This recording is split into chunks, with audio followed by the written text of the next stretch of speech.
Howdy, friend. Sam Houston here, hoping you're living in high cotton.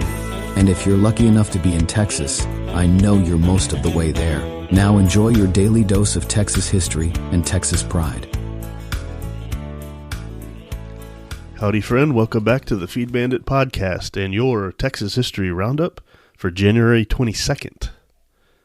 In 1811, the Royalist governor of Texas, Manuel Maria de Salcedo, was arrested by Captain Juan Bautista de las Casas for detaining two revolutionary agents charged with fomenting a revolution against Spanish rule.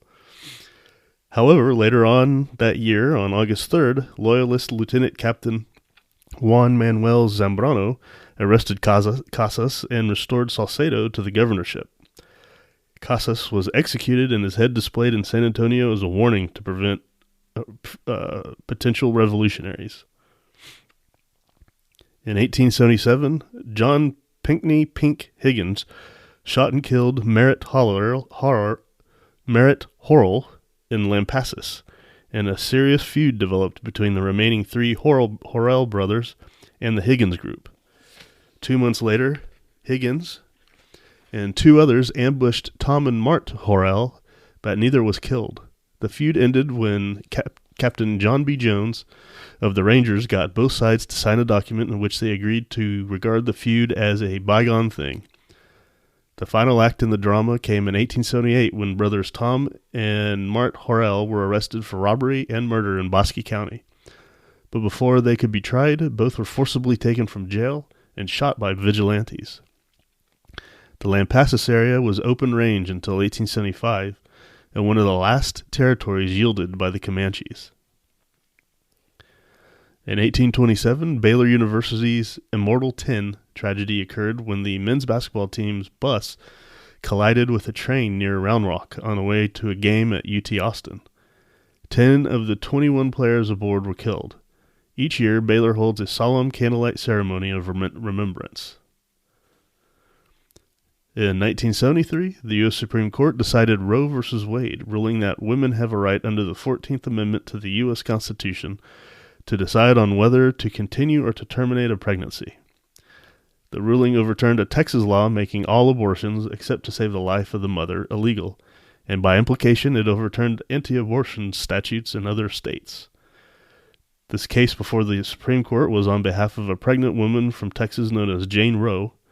Her real name was Norma Lee Nelson McCorvey, and all other women, quote, who were or might become pregnant and want to consider all options, end quote.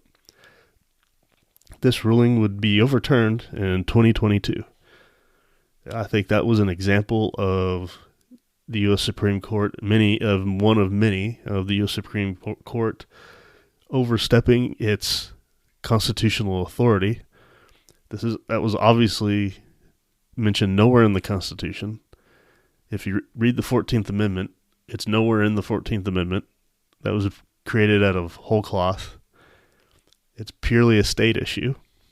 So 2022 was the right decision to put it back to the states, whether you agree with the whole abortion issue or not.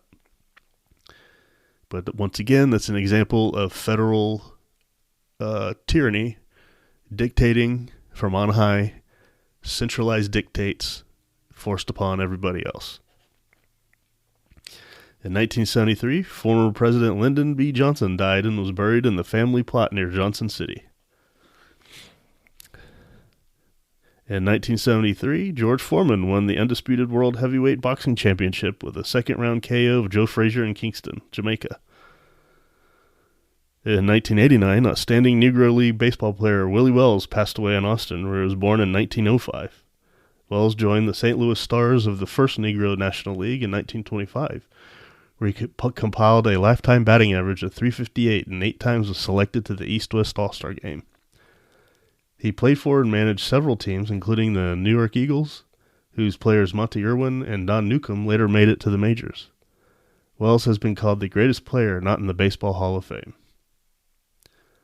And that, my friend, was your Texas History Roundup for January 22nd.